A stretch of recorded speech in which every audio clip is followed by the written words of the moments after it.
ATS करेगी मदरसों की जांच। श्रावस्ती के मदरसा संचालकों में फिर हड़कंप। दिल्ली बम ब्लास्ट के बाद एक बार फिर एटीएस ने मदरसों की जांच शुरू कर दी है, जिसके बाद कहीं ना कहीं एक मदरसा संचालकों में फिर हड़कंप मच गया है, क्योंकि कुछ दिन पहले ही मदरसों की जांच पर विराम लगा था। लेकिन दिल्ली धमाके ने इन मदरसों पर एक बार फिर सवालिया निशान खड़े कर दिए हैं और एटीएस ने फिर अपनी कार्यवाही शुरू कर दी है।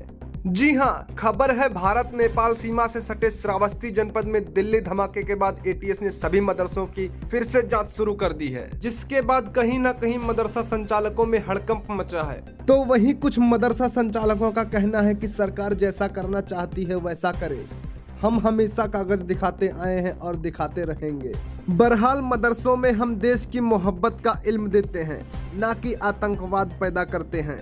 वहीं आपको बताते चले कि पिछली कार्यवाही में जनपद में 26 से अधिक मदरसों पर ध्वस्तीकरण की कार्यवाही की गई थी और 100 से अधिक मदरसों को सील किया गया था। ध्वस्तीकरण में वह मदरसे थे जिनके पास कोई दस्तावेज नहीं थे, सरकारी जमीनों पर बनाए गए थे। वहीं जिन मदरसों को सील किया गया था उनके पास कोई कागजात नहीं मौजूद थे। वहीं सुप्रीम कोर्ट के आदेश के बाद पुनः 30 मदरसों को खोला भी गया था।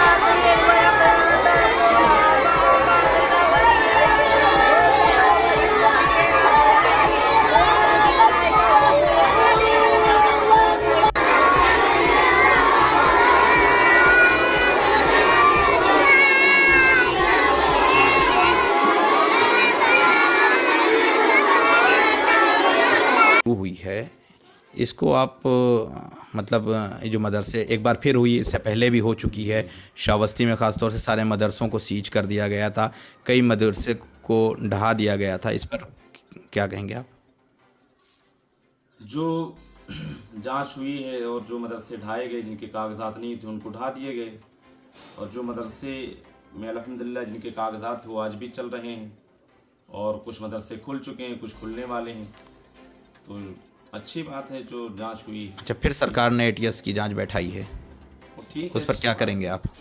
उस पर क्या किया जाएगा कि कागजात दिखाया जाएगा, दस्तावेज दिखाया जाएगा। अगर वो ठीक है तो ठीक है, वरना कोई बात नहीं। जैसा तो सरकार का ये कदम सरकार का जो फैसला होगा वो खुद फैसला करेंगी अपने समझ से क्या हमको करना है। क्या नाम है आपका? मोहम्मद रेहान रज़ा।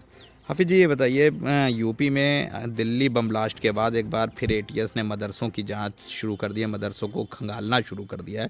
ख़ास तौर से अगर देखा जाए तो श्रावस्ती भारत नेपाल से जुड़ा हुआ ज़िला है, इसको आप किस नज़रिए से देख रहे हैं?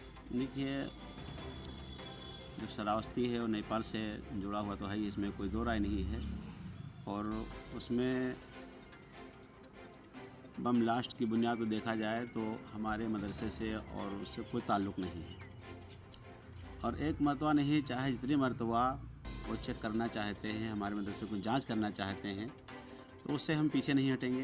हम अपनी कागजात उनको दिखाएंगे, और अगर वो कह रहे हैं कि ऑफ़िस में आइए तो हम वहाँ लेके जाएंगे। अगर वो कह रहे हैं मदरसे ही में तो हम मदरसे में वो कागजात हम दिखाने के लिए तैयार हैं, कोई दिक्कत नहीं। एटीएस जानना चाह रही है कि मदरसों में आने वाला पैसा कहाँ से आता है, इसका पूरा सिस्टम कहाँ से है, क्योंकि कोई आय व्यय का मदरसों का कई जगह पर देखा गया लेखा जोखा नहीं होता है। इस पर क्या कहेंगे आप? क्योंकि ये जितने अखराजात हैं या आमदनी के ज़राए हैं मदरसे में, तो कोई 100 रुपया, कोई 200 रुपया, कोई 500 रुपया दे करके और फिर हमारे मदरसे की ताउन करता है।